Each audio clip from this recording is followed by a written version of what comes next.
Hi, you guys, and welcome to the I Believe podcast. We have a special episode in store for you guys today, and it's actually going to be two parts. I have a couple of different panels of patients who are willing to talk a little bit more in depth about enucleation and some of the things you might expect, some of the things that were confusing or that people here wish that they had known going into an enucleation.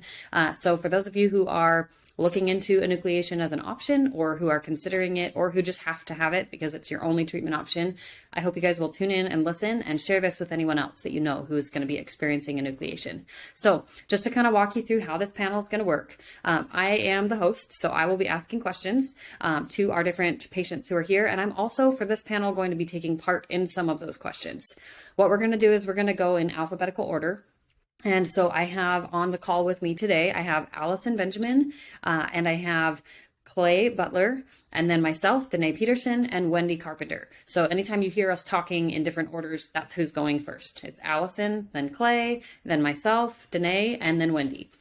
So thank you guys all for joining me. Allison, do you want to kick it off and just explain, where you're from, briefly tell your diagnosis story and why you chose enucleation? Yeah, sure. As you can tell, I'm not American. I'm from the UK, from a place called Southend in Essex. I got diagnosed with ocular melanoma a week before Christmas 2021, and it basically happened very, very quickly. In England, the system for cancer patients is amazing. From diagnosis to enucleation was roughly 6 weeks. Obviously, with the Christmas holidays in between, nothing could be done then.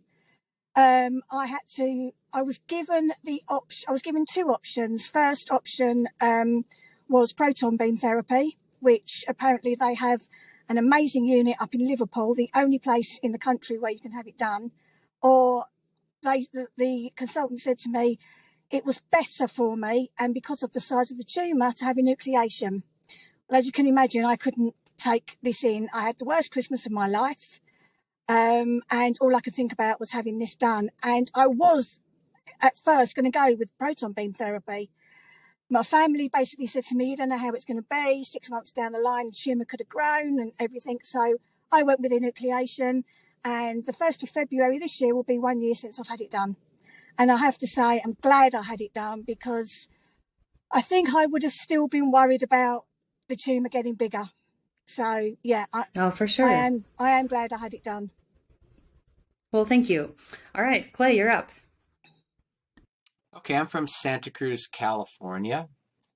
I noticed my left vision was really wonky, warping, color cast issues, some blurriness, very strange stuff like funhouse mirror.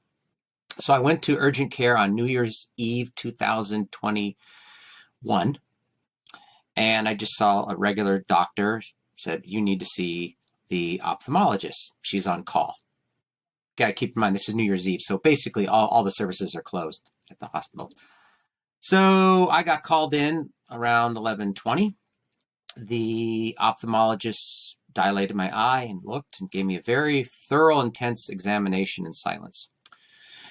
And I said, hey, is everything okay? And she said, shh, no talking. So I knew something was up. She goes, here's the deal. You have a retinal detachment. That is emergency surgery because you could go blind. I was actually relieved because I had a diagnosis. Right? So she goes, I'll be back in a minute. She comes back 5 minutes later and she goes, you're going to see Dr. Chen over in Campbell. That's over the hill into Silicon Valley. It's like 45 minutes away. You need to be there in 2 hours because you need surgery. So great. I go there.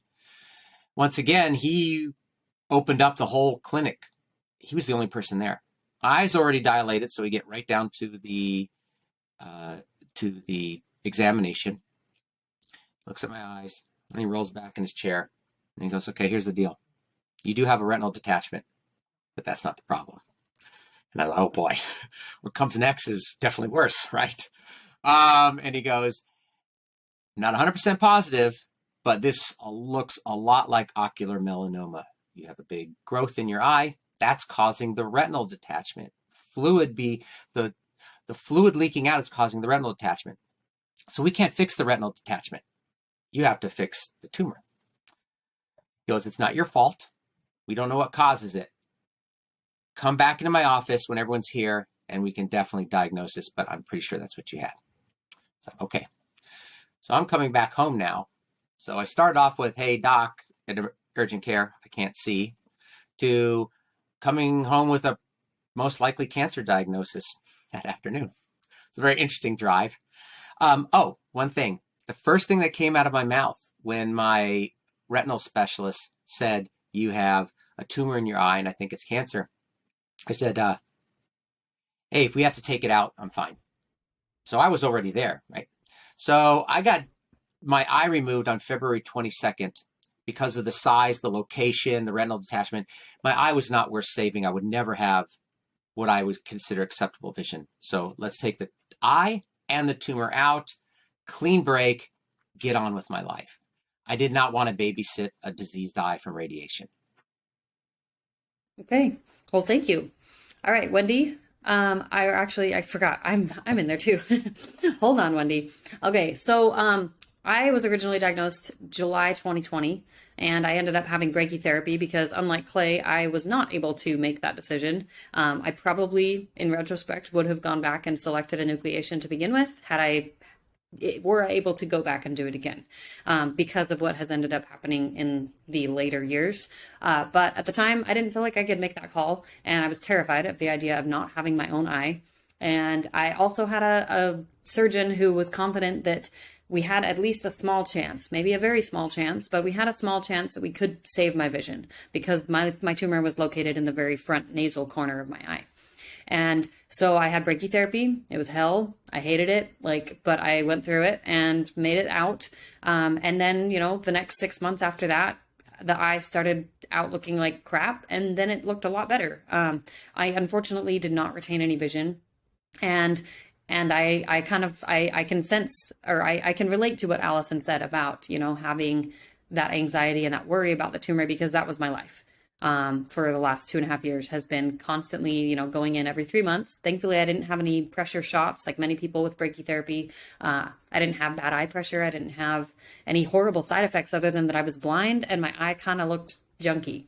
But I still had to see my doctor every 3 months, and I still had to go in for those scans and be worried about, like you said, is the tumor going to grow again? I had heard from people like Wendy that that's very rare for it to happen, but it also was still like a constant terror, I think, in my brain. March 2021, I actually almost had it enucleated just because I was like, I can't handle the angst. I can't do this. And it was also because my tumor hadn't shrunk. It was just frozen. And so that was anxiety ridden. It was just this idea that okay, it's been treated. It's supposed to be getting smaller. It was really, really big. Why is it not smaller? And so I ended up meeting with the enucleation surgeon, who would ironically be the one to do my enucleation a little while later. And then I backed out and I wasn't going to do it, because then we found out the tumor was shrinking. And I'm like, all right, it's fine. Fast forward to now, and in March of 2022, I had a giant cataract develop, or maybe it was 2021. I don't know, somewhere in the period of time before it was supposed to happen, I had a cataract develop, which made it more difficult to image the tumor. We could do ultrasound, and that was considered sufficient, but that gave me just another layer of extra anxiety. In this time in 2022, my eye started to look really, really crappy, in my opinion, and I just started feeling like, okay, you know what? I feel like I've grieved the loss of this eye long enough. I should just let it go. And so I was to that point, but then I had the lucky fortune of dealing with liver mets and dealing with that from basically August until November, when I had a liver surgery and a liver ablation. A few days after that, I had a black spot that had been showing up kind of basically suddenly from beginning of November to middle of November. It wasn't there, and then it was. And this black spot was, I knew, located really close to where my tumor was, and it was alarming. So I ended up back in my ocular oncologist's office. She did some analysis, she did some imaging, and she's like, we have to take the eye. And I'm like, okay, I was kind of expecting that, but why? And she said, well, the sclera has eroded, basically. It's deteriorated. That's the white part of your eye. And it's exposing what we think is the tumor. That's the black spot. And so it became not just, oh, your eye is deteriorating. Then she also capped it with, we think the tumor's growing because my last measurement said this, and now it's almost 2 millimeters bigger. That said, all of that has fast forwarded to, I didn't really have a choice. Enucleation was a must. I could have maybe chosen it sooner, and I kind of wish I had, but I did what I could. And now we're here, and I had a really successful enucleation, and I've had some good things happen since that kind of have made this whirlwind of a roller coaster a little more palatable to kind of swallow now in retrospect. So that's me. Wendy, your turn. Okay, sorry, I was having mute issues. I'm Wendy. I live up in the Seattle area. I'm originally from Sacramento, California, Clay. But now I've been up here for almost 20 years. My journey is kind of a conglomeration of all of yours. I went to get just a regular eye checkup in 2017, and the ophthalmologist was like, "Hey, has anyone ever told you you have a freckle in your eye?" And I said, "Nope." And she's like, "Well, let's get a retina specialist to look at it." So I was referred to a retina specialist. It was very tiny.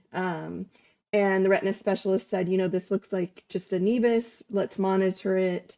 So I was monitored for just about 18 months, and then it grew. And, they said it was time to probably think about doing some treatment. Again, it was really small. So in December 2018 is when I got my official diagnosis of ocular melanoma. I had proton beam therapy at Seattle Cancer Care. And I had that done in February. Sorry. I had that done in February of 2019. And, everything was moving along. It came back, low risk. Everything was just plugging along. And then in November, about 7 months afterwards, I had this blood vessel pop up on the front of my eye that looked to be feeding from the tumor. And so I had just more tests done, and it didn't look like anything was growing. The tumor had basically shrank. My tumor was always relatively flat, but it had shrunk down under 1 millimeter. So everything looked good. So we monitored it at very short intervals, and then everything looked good. So we decided to go about 4 months. And in June of 2020, I went in for an appointment, 4 months later, and the tumor had essentially blown up in size and was now considered large, not from a height perspective, but from a diameter perspective. And so talked about more radiation, and I said, I never worried about the tumor recurring in my eye. In all honesty, I think I'm rare in that case. I never worried about that. But now I was going to. So I said, what can I get enucleation? Is that an option? And, he said, yes, it's absolutely an option. And I went forward with enucleation. And at my first follow-up appointment, he said that, had he known how large it actually was, because part of mine was not pigmented, it was the only option. So my tumor ended up being 22 millimeters in diameter, but still flat, 1 millimeter in height. So anyway, that's my story. Looking back, best decision I made. A lot of peace came from it, but I also understand it's a journey for a lot of people. So that's my long story. Sorry if I went over my time.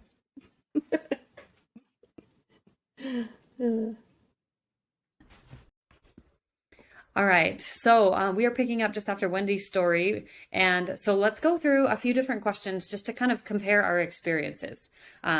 So Allison, you're going to be the first one who gets this question. And what we're going to do is we're going to kind of go through these questions. Everybody gets a turn, and then we'll go through the next question.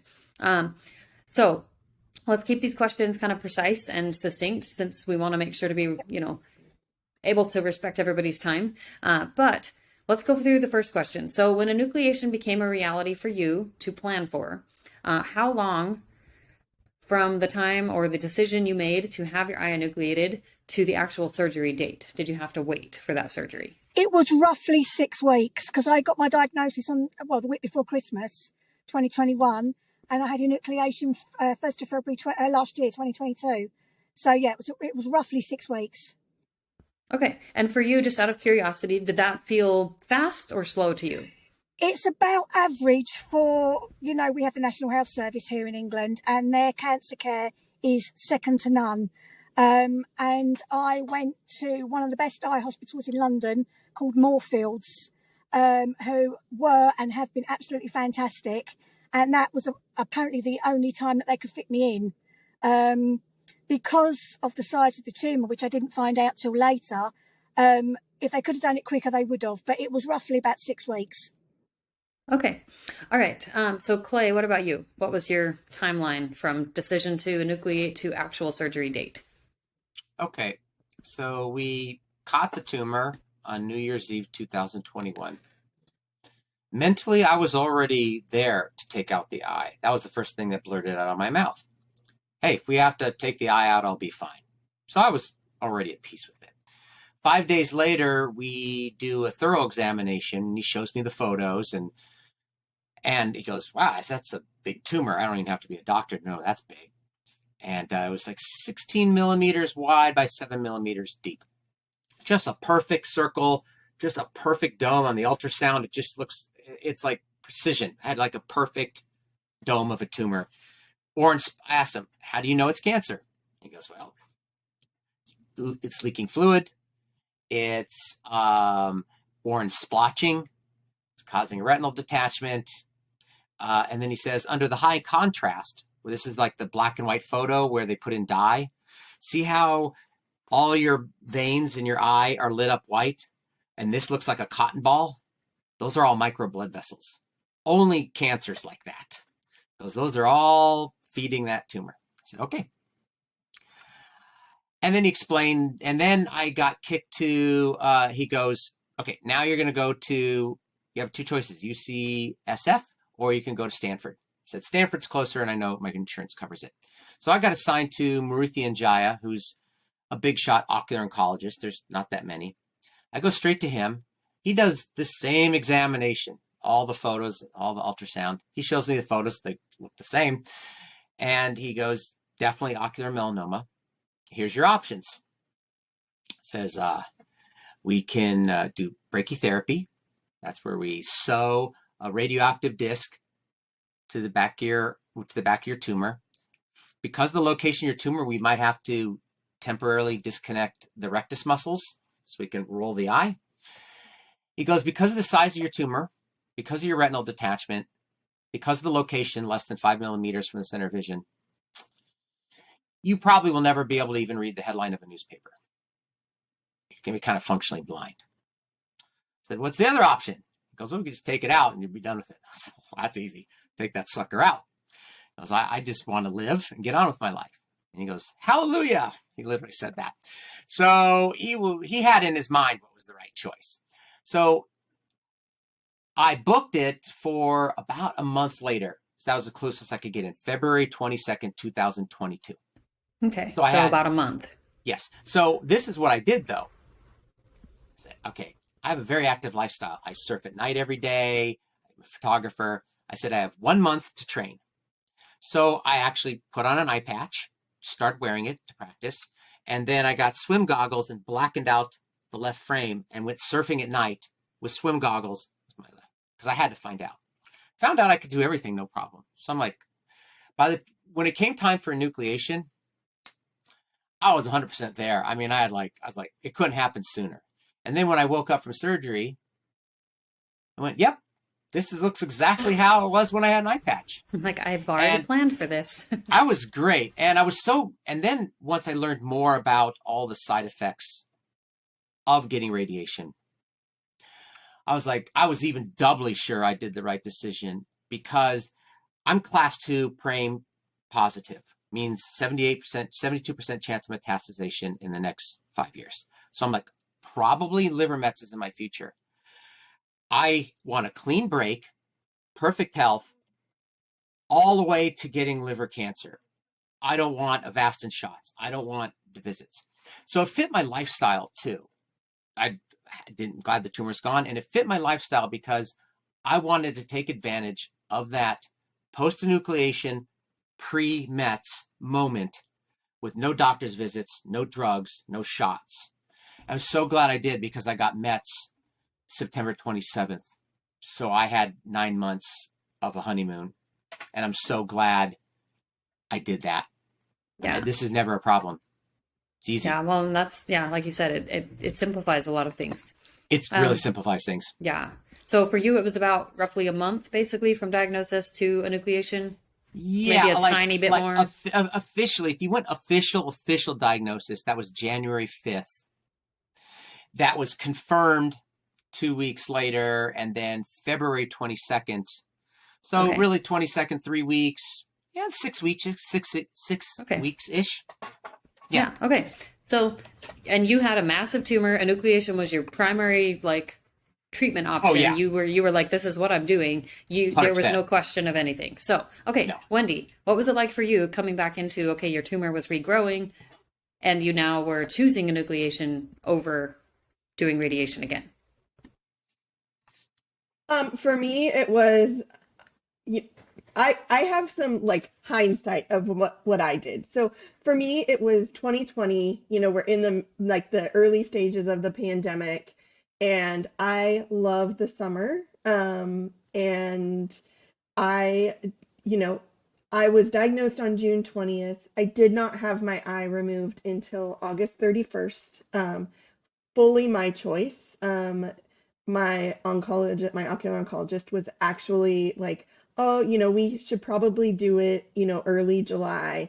And I just said, no, I want to enjoy my summer.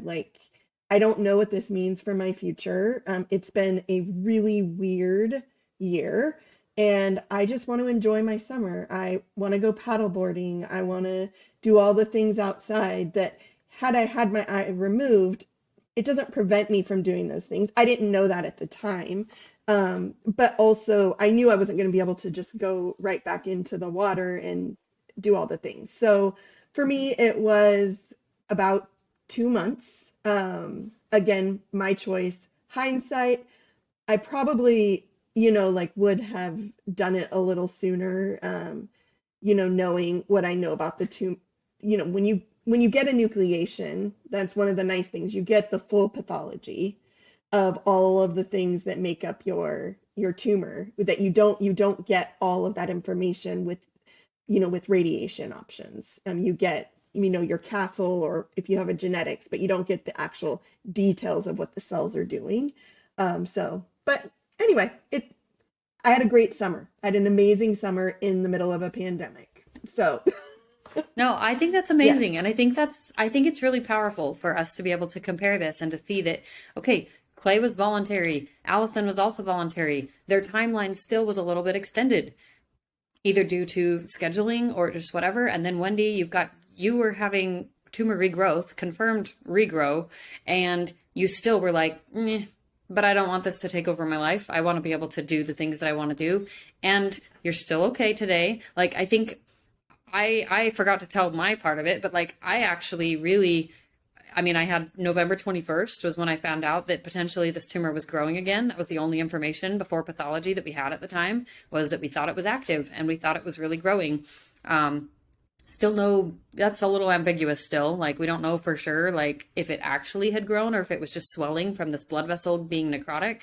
But I ended up having this black spot that was really alarming to all of my doctors. I no joke. I had brain MRI and eye MRI, the orbital MRI, where they're telling you, okay, we just have to make sure this hasn't gone other places. We'd have to check and make sure it didn't travel it's not supposed to, but we have to check and make sure. And that was super scary. But from time of the day that I found out to then when I actually had enucleation, didn't feel fast enough, let me tell you, because I had a massive tumor and I also already had liver mets, and I was like, get this thing out of my face, as fast as you can. it was the holidays. It was right after, or no, right before Thanksgiving. And then I had it out by December 9th. So it was actually less than 3 weeks. It was like 2.5 weeks. In retrospect, now hearing lots of your guys' stories, I'm like, wow, I pulled some strings because that was really fast. And it was also still within a month of me having already had liver surgery and having laparoscopic surgery to have this ablation done to my liver. So like, it really was fast. But I mean, I am glad that it happened as quickly as it did, because there's, my doctors all kind of have talked amongst themselves, and they're like, our best surmise, I guess, or our best guess is that we got this tumor out right before it started to actually be active again because of what the pathology showed. But I ended up, in surgery as quickly as I could. And I actually saw 2 different doctors and was debating between one and the other, and ended up back with the one that I almost went with in March of 2021 when I was considering enucleation, like just because my tumor was making me scared all the time. So that was my timeline, was 2 weeks. It's really kind of crazy hearing all of the differences here. Because it feels very, like, on some level, I think when you first get diagnosed, it feels very like urgent. Like, can we just get it out?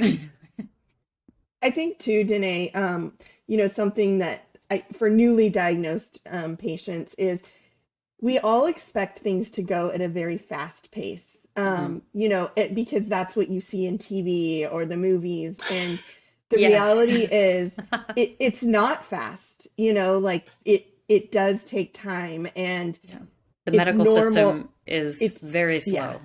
Especially, I mean, I don't know what it's like in the UK, but like in the US, it is, red tape, insurance, prior authorizations. And yes, things can move fast, but also recognizing that internally we just want something done, and that time moves slower because of that, on top of it actually taking longer. So no, that's such a good point. Yeah. Okay. This was fun. Okay, so let's talk about pain. Let's talk about like some kind of differences in the actual procedure of the day of surgery. So a couple of the questions that I want you guys to think about. What was your level of pain the day of procedure? Let's just everybody go around in a circle, and let's just give a, day of procedure when you came home, or maybe let's say within the first 5 days, like just rank your pain on a pain scale. And then did you have pain reliever, like that was prescription pain reliever? Okay, so Allison, you're up first.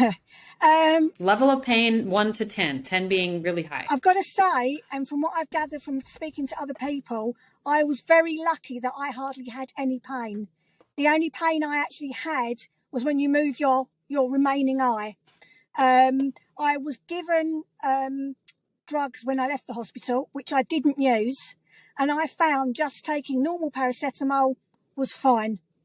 During the first 5 days, I think I was very lucky that, on a scale of 1 to 10, 4, if that. So, very lucky. Okay. All right. Clay, what about you?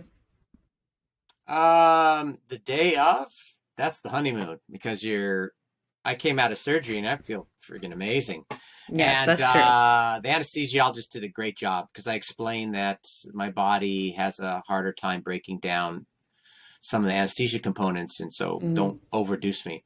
So they brought me out. I was like, okay, let's go. Just grab my stuff, and I was into the car, and I'm like, let's go home and eat. And I felt amazing. And I went to bed, and then I woke up at midnight, took a walk around the neighborhood, had a sandwich and a glass of milk, because your feet, your heat, you're fasted, everything's thrown off. Yeah. Then no swelling either. I woke up the next day, and I was like, oh, I had a patch on, so I couldn't see, right? You had the bandage.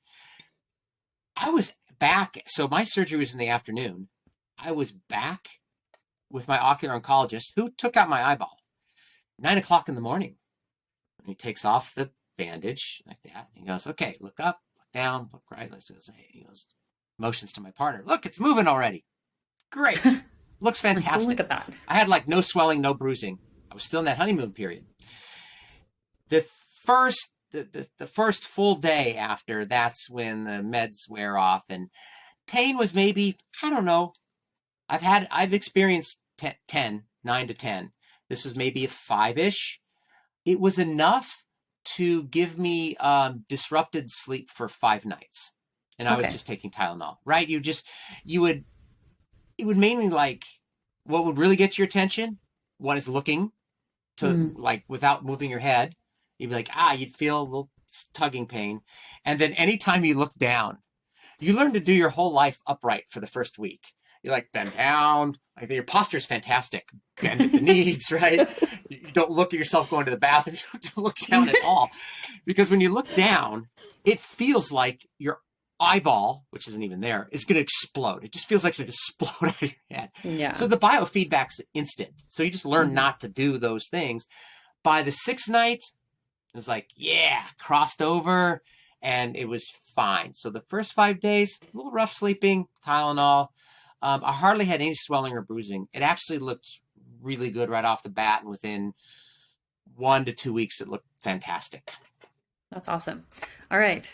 So my situation, I had the enucleation done kind of, in the morning, and I ended up home. Everything went really well.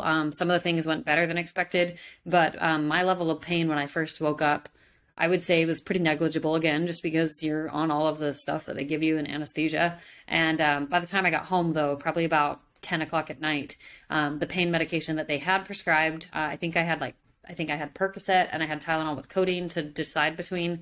And I was taking those because I had just come out of another surgery. So like I was already a little bit more sensitive to some of the pain because of laparoscopic surgery, which, by the way, lots of trapped air pain, not fun.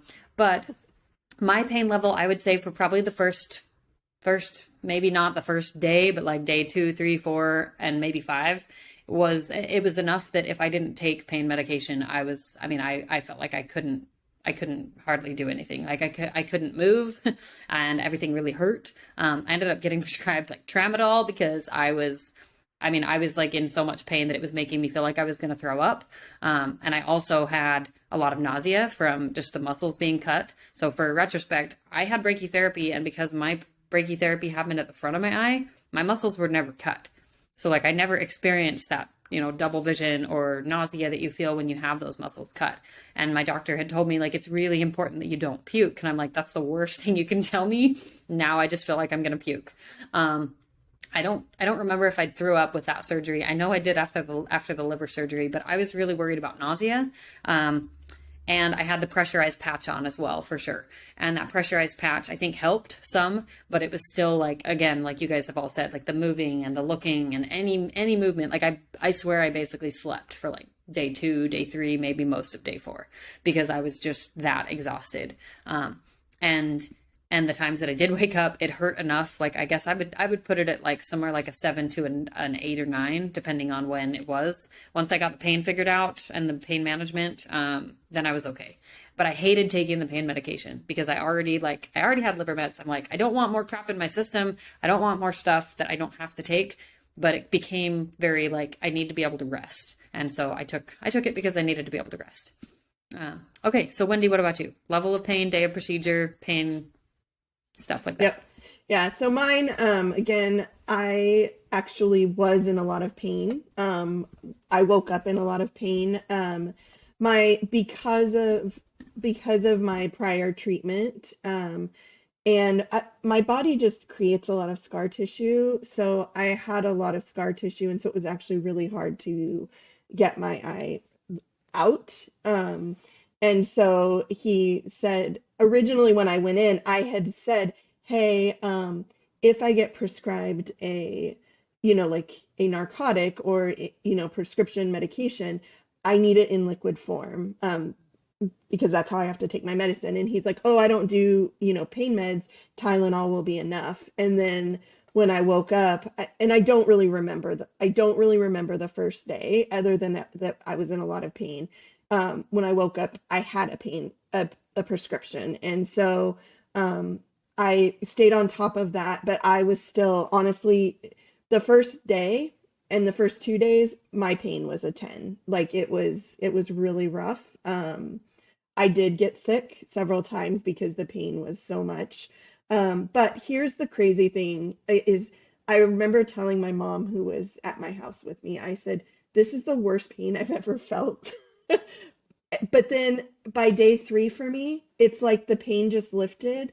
And when I look back cumulatively, it was still one of the easiest surgeries I've ever had, when even relating to pain. So, like you guys all talked about, like the muscles, I think that was actually what was causing me the most pain and the most nausea, was that that pain, if I moved my eye even a little bit, it was just the muscle being cut was just so painful. So, Yeah. but again, by night 5, totally fine. I had a lot of bruising. Like it came down like to right here in my face. And that's not super common. And My goodness. you know, Yeah, I so saw anyway, you sent me a picture and I was like, oh man, ouch. and when I went back, funny thing about that, when I went in for my follow-up, my oncologist is like, is that from the surgery? And I'm like, well, yeah, I didn't like, do what any, else would it be from? I Somebody didn't whacked me in the I eye didn't go socket? get Like, in a, no. I didn't go get in a fight. I'm like, yes, you did this to me. I did also have a pressure patch that I removed after 24 hours. So my oncologist has you wear a pressure patch for 24 hours. Okay, and that's actually, let's talk about that real quick. Yep. Real quick.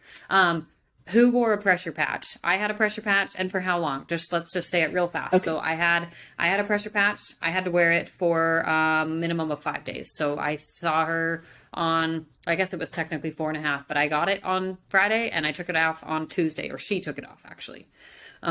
And that was the follow-up appointment right after surgery. So that was me. Allison, sorry I went out of order. That's all right. Yeah, I had it on for 24 hours. I was kept in overnight in hospital, only for the simple reason when I came round from because I was put under general anaesthetic, only for the simple reason that when I came round, my blood pressure had shot through the roof, and I don't suffer with high blood pressure. So yeah, I had it on for 24 hours. Okay, Clay? I don't know what I had. It looked like I mean, a metal honey. It looked like a drain cover. It was a metal oval, and it had a bunch of holes in it, and it was just kind of taped onto my face, and he just peeled it right off. I don't think I had a pressure patch or anything. Okay. Yeah. So the pressure patch basically is like, it's almost like they patch it and then they like double patch it and they like suction the tape on really good. And I think they suck the air out. Like they suck some of the air out to like really keep it. I didn't have anything like that. I just had I think the metal was there just to stop anything from hitting it. Like for sure. Actually puncturing the eye. Okay. So, all right, let's talk about aftercare. Like, okay, so we've kind of I think we can all agree maybe the first 5 days was probably about the roughest, which is generally what I've heard across the board. The more people I've talked to, it's about you hit day 5 and then your pain drops. And for the most part, it stays lower. I think for me, I had some kind of waves here and there in the next couple of weeks where like it would get a little worse if I would do more movement or more driving or just any activity that required more movement. But for the most part, got better after that.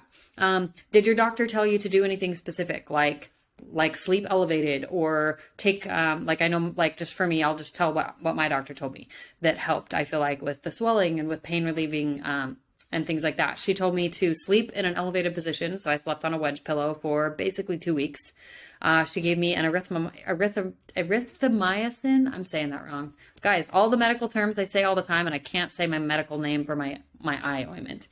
But it's that eye ointment that you put in that's like antibiotic. So she told me to start putting that in as soon as she unstitched the eyelid. And then she told me to take arnica.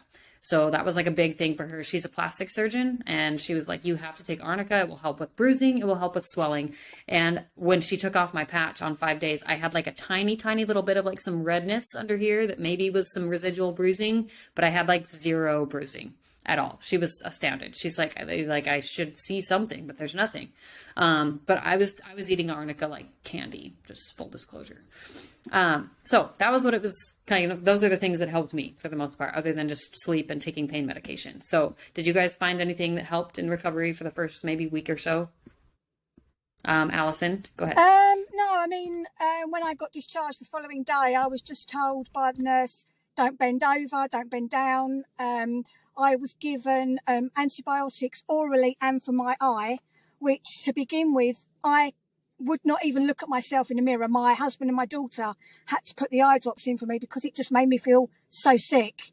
But yeah, by day 6, I'd looked like I'd gone 5 rounds with Mike Tyson. The bruising was down to my jawline, and yeah, it was horrendous. But yeah, she basically said, don't bend over, don't bend down. Basically, anything where you're going to be putting pressure, where your head's going to, don't do anything like that.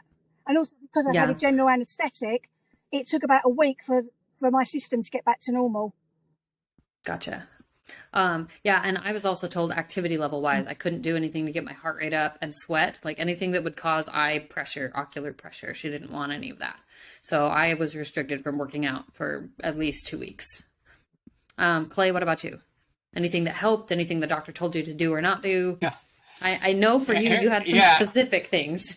I'm very specific because doctors figure out very quick that, one, I'm like a dream patient. I will follow the instructions. Anything that's going to help accelerate, I'm doing it to the T. If you tell me to ice 5 times a day, at least I will do it like that. So I'm highly motivated because I want to go back to surfing. So on the first week, so I have the day after, takes off the patch, looks great. Come back a week later, he goes, wow, healing is going great. You're at like week 2 or 3 already. This is amazing how it looks. I said, no, I feel great. Can I work out? He's like, no. He goes, I took great pains to cauterize all those blood vessels, right? To just do this pristine. Don't mess up my work. I said, well, what can I do? And he goes, you can take walks and things like that. So I was right away, I was walking around at midnight after my surgery, and then I would take walks along the beach and things like that. Had to stay active. I would occasionally just ice it. That actually felt good. I would just, the socket would feel kind of hot, and I'd ice it, and I'm like, oh, that feels good. Basically, my doctor knew I was healing fast. I was highly motivated. I'm very physically active. So he kind of catered things down to my level. He let me work out because you could, I think at week 3, for sure, I could work out with weights. He goes, don't try to break a record. He goes, I'm not stupid. He goes, but no push-ups, nothing where you look down. Pull-ups, fine, everything. I say, great. Week 4, I was able to do push-ups. At week 4, I'm like, can I surf now? I'm ready. I've been ready week 3. And he goes, no, only because of infection. Because you're going to be jumping in the ocean. And if this gets infected and it gets into your orbital implant and you can't kill that infection, we will have to start over. We are going to take out your orbital implant. You'll have 6 months of healing. I said, well, I don't want that.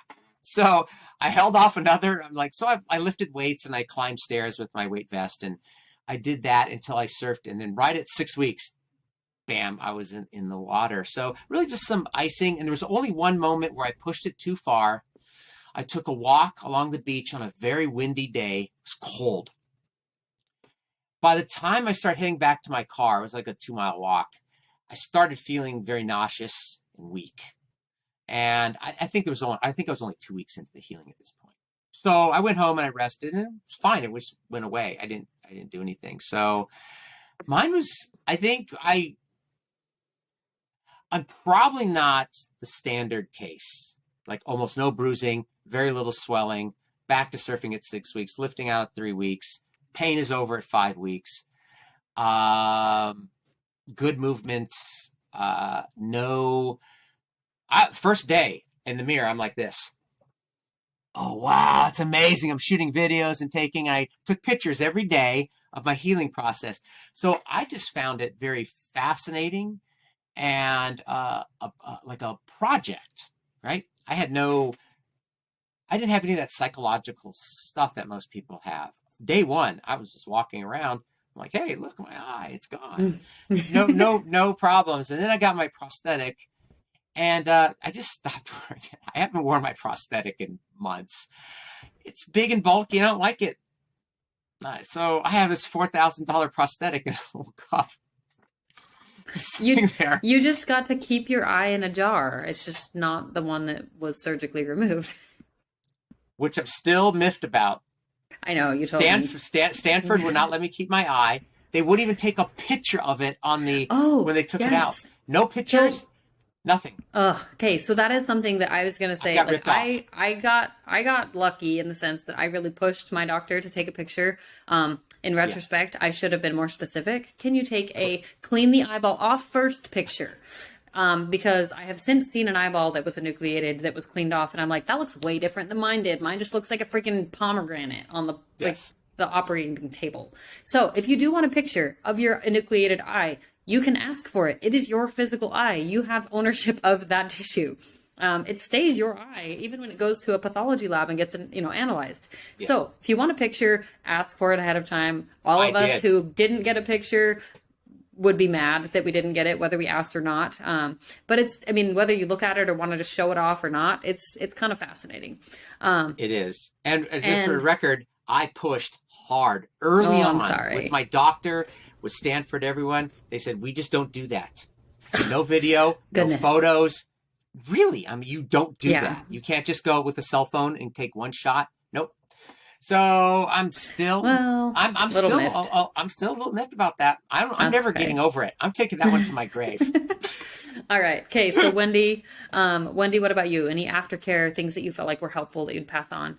No, I think the one thing I'll call out is, so my ocular oncologist sews your eye shut. And I think I did not know that. I woke up with my eye sewn shut. I feel like that's an important thing to know is a possibility because it freaked me out. But I actually really appreciated it because it kept the conformer in. So when you have the surgery, they put a little clear disc thing to help keep your eye formed. That's called a conformer. And it kept that from falling out. So for me, it was really just, I don't remember getting any specific instructions other than the standard, don't lift more than 5 pounds, don't bend over a lot. So I just rested. I alternated ice and warm compresses because both felt good to me. And honestly, just took it easy. And I had the eye drops, and my eye drops went in, or the antibiotic drops. And those went in with my eye sewn shut. And my surgeon used a dissolvable stitch that comes out within like 3 weeks. And so I was like, how does the stuff go in? And he said, it just kind of melts and works its way in there. So yeah, that was what my surgeon told me too, is that because my eyelid was looped shut once, and I was actually, because I had heard from other people like Clay who didn't have their eyelid shut, spoiler alert, I had heard from enough people that it was a little bit kind of torn in the community of like, okay, some people it was helpful, other people felt like really freaked out and it bothered them a lot. I decided to kind of go with the middle ground, and she told me, we're going to loop it shut just to be safe, because she was anticipating a pretty heavy fat graft. And then she said, if it starts to bother you, come in and I'll remove it if it's not already out by itself. And I want to say it was within maybe 10 days or so before I took that out. And I had her take the stitch out.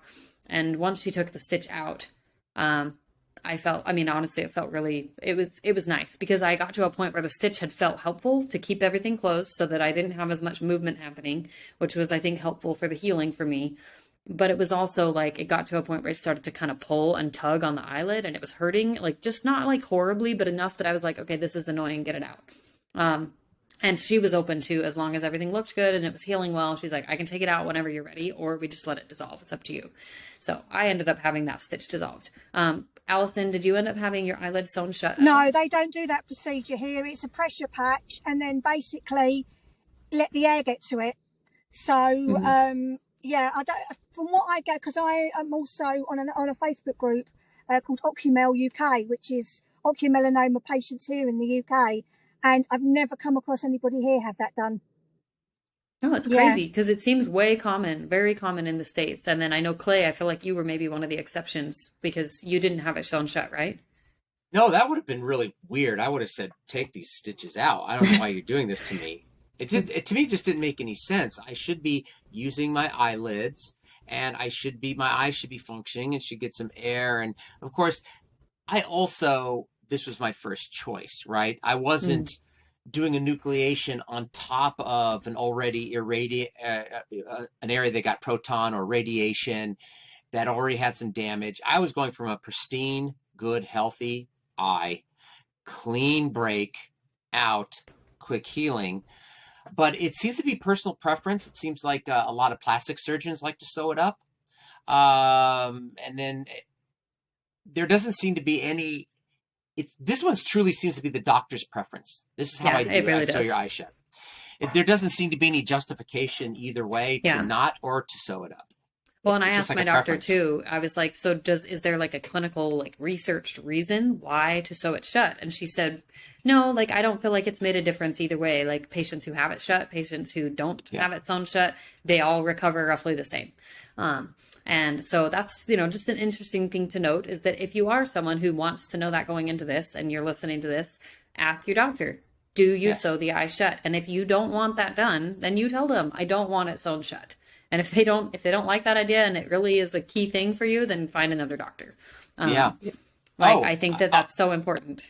I want to add something to that. Things to ask. Yeah, go ahead. What type of implant am I getting? Oh yes, let's cover those questions. I got the MedPore Easy, and it's designed to simulate like natural tissue, so it's porous. And the idea is your muscles will revascularize it, and your body will absorb it. So I asked my doctor, I said, because there's several implants to choose from. He goes, why are you picking this? And he goes, it seems to have, from my experience, the least amount of complications. I'm like, okay, I got the 22 millimeter, which is like the large size. And then another thing to ask is, I found out, I always read my surgery notes all the time, because you don't get told anything. I found out I have donor sclera tissue. So they took my orbital implant and put it inside somebody's sclera, that's the white of your eye, and then wrapped the muscles over the sclera into the front of the orbital implant. So it moves it up and down, right and left. I thought that was pretty neat. So and I guess that's almost like a partial eye transplant. Like it's like a part of the eye transplant. I have somebody's entire sclera inside, because if you take this, imagine the sclera is basically everything up to the iris. So it's like a cup with a little hole. My orbital implant is in that, and the muscles go over it. I didn't ask him specifically why, but the logic is obvious. Now the muscles are going over human tissue and not over the implant. But I thought that was pretty brilliant. So you might want to ask, like, what type of implant I'm going to get? Why are you choosing this? Am I going to get donor sclera tissue? Why and why not? And then, are you sewing my eye shut? Why or not? And if you have an option, choose which you'd be more comfortable with. Because if they're not married to it, and there's no reason, you might want to go, I'd like to see my eye. And okay. Sorry. Anybody have any other questions? I feel like that covered a lot. Yeah. I was just going to add, I also had donor sclera tissue. I knew that that was one of the things that was shared with me ahead of time, was that I was going to be receiving donor tissue. I didn't, it's funny, I didn't ever think to ask what type of implant. I don't even know that I really realized there were different types back when I was having it done. And so that's not something I thought to ask, which is really funny because I ask a lot of questions. So, but yeah, so I too had sclera tissue. Okay, Allison, what about you? Do you have anything else to add as far as questions to ask? No. I mean, for my prosthetic, it's made of acrylic. More fields have at the moment a scientific study where, as long as you've had a prosthetic for a year, if you're not getting on with it or you want to try it, you can go in for their 3D mold study. And I have had not problems, but whether or not I've got an allergy to it, but my eyelid has every now and again becomes very, very itchy. But I'm not due for what they call a polish until about June time. So if the trial's still going ahead, I might go for the 3D trial. But yeah, we're quite lucky here where all our prosthetics are free of charge. So I am quite lucky in that respect. All right. Well, to end, let's cover the final question of I think one of the questions that I feel like pretty much everyone who I've talked to who has their eye removed or who's going to have their eye removed through enucleation wants to know is, well, how like, A, am I going to get a new eye? And B, like, how long do I have to wait? And obviously, I think that varies. It varies from person to person. It varies because of the surgery and the type of kind of everything that happened. Everybody's situation is going to be unique. So that's something to keep in mind. But for you guys, Allison, how soon after enucleation were you able to meet with an ocularist and get fit for a prosthetic? Like roughly it was 6 to 8 weeks because I like your socket to settle down and everything. Once you get to see the ocularist here, he checks that your socket is healed well. I was then given a temporary eye out of stock that they hold. I mean, the temporary eye was absolutely fantastic. So I thought if the temporary eye is good, the real one's going to be even better. And then it was another 4 to 6 weeks after that I got my actual prosthetic that I'm wearing now. And I've got to say, the day he put it in, I got very emotional. It was like, oh my God, I'm human again. It's me again. But yeah, I've got to say, Moorfields, their ocularist department and their ocularists are outstanding. Absolutely brilliant. Yeah, I love it. And honestly, I would love to, I'm going to have to do this another time. It's just maybe we'll do an ocularist panel. We'll talk about the process of like watching your prosthetic get made if you got to watch that.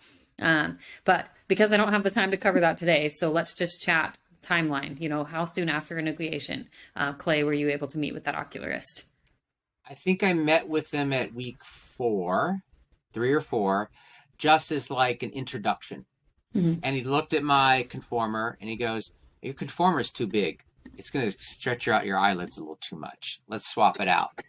And he goes, he had a giant jar. He has a big jar, just like 100 little, and he picks one out and goes, that looks the same. That looks good. And it's in antiseptic. He says, puts it in. And he goes, how's that feel? I'm like, that's a little less pinching. It feels nice. So he goes, okay, there you go. And then I could have came in at week 6, but he says, there's no huge rush because actually longer you wait is kind of better. Your socket settles down. So there's no big rush. So I think at week 8, it was like April 24th or something, 3-day process. First day is making the mold, which is they just literally put quick drying plaster in there. It takes about 30 seconds. They take it out, make the mold. First day is roughing out the prosthetic, get the basics down, puts it in, make sure I'm looking straight ahead. Next day is sit down for like 2.5 hours where he paints it live right there in front of me, puts it like that. Third day, final fitting and like, what do you think? Like you, Allison, it's funny. I'm very comfortable, obviously, being one-eyed. I have no shame. I'm not self-conscious about it. I accepted this identity right away. The doctor never let me see the prosthetic as he was working on it in my eye. He goes, can I look in the mirror? He goes, no. He wanted to wait till the moment of.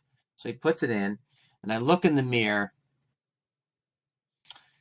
It was like seeing a ghost or like a memory of myself or like time traveled. It was so realistic and so shocking. I was both kind of very emotional, and I was actually kind of disturbed as well as like elated. I was both like, could not believe how realistic it looked. But at the same time, it was kind of disturbing because I had made a lot of progress with accepting my eye.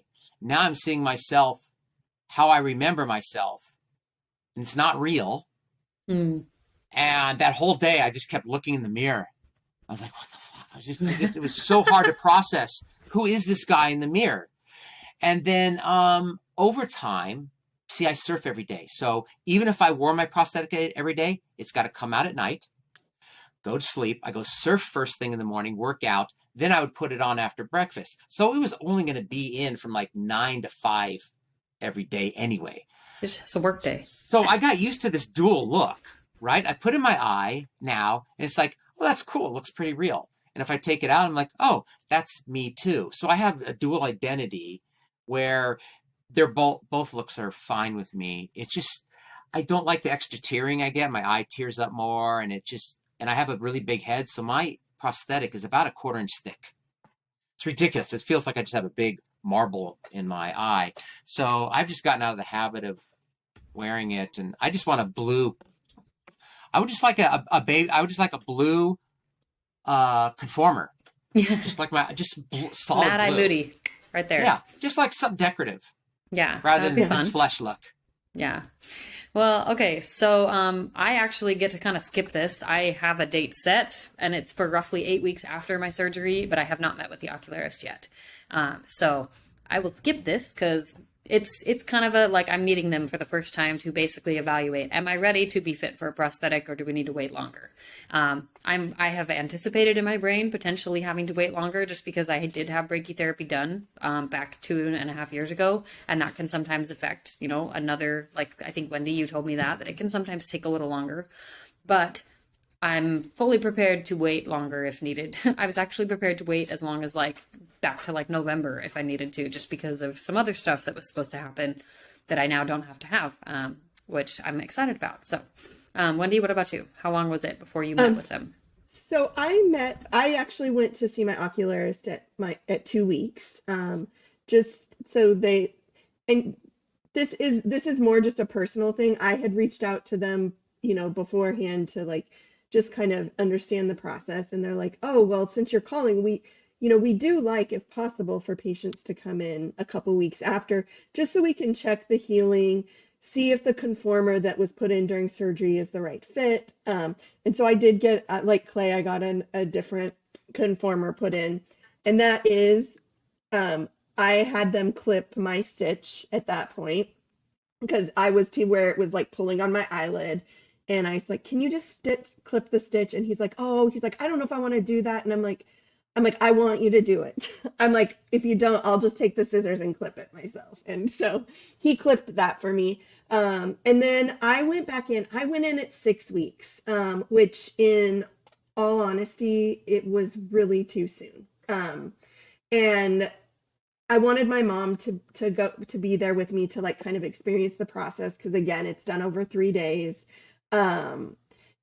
And I wanted her to go with me before she went home. And, my eye looked like it was healed pretty well. But I still did have a lot of underlying inflammation. And so for me, when they put my prosthetic in, it didn't move at all, which was actually probably one of the hardest moments of this journey, is that it didn't move. They weren't sure if it was from the swelling or from damage from the radiation. And I had to get my prosthetic. I had to have 4 different adjustments done on my prosthetic within the first 6 months. So I always recommend to people that I talk to, and I know I recommended this to Danet, wait as long as you can, at least 2 months. My friends that have waited until the 3-month mark seem to have no problems. I finally am good. My eye moves, and it came around, but it took a little bit longer because I got my prosthetic so early. So I always recommend just waiting as long as you can. There's no harm in letting your socket heal a little bit more. Yeah, for sure. If you can handle it. And I will also say that Danet, when you joined, our community, and you were wearing these adorable patches. Which they're so fun, but I feel like Clay too, that I don't have to wear it. It's like you don't have to wear it, but it's nice to have something to wear. And what people will find out is you'll think, oh, I'm going to wear all these cute eye patches and things like that. You don't really, you really just want to be you. And most of your doctor, your oncologist, your ocularist will not want you to wear a patch unless it's a breathable patch. And the patches like the one that Danet is wearing is breathable. And yeah, it's like a Band-Aid, almost like a breathable Band-Aid. Yeah. So that changed my life for when I need to wear a patch. I have very sensitive tissue. I have a lot of allergies. I frequently have random things happen where I have to take my prosthetic out. The more you take your prosthetic out, it takes a while to build up the oils on the prosthetic. So if you're constantly taking out, it never allows those oils to build up. And so it can be a little more dry and get irritated. That's good to know. Yeah. So anyway, I know that's not on our No, agenda, it's okay. but it's totally I fine. mean, it is a a thing. And I will also add, for anyone who's getting a prosthetic, talk to your ocularist, because I'm actually surprised at how many don't offer this. There are some oils that you can put on your prosthetic to help with like lubrication. Yeah. There's a natural vitamin E type, and then there's also another type called Sil Opto.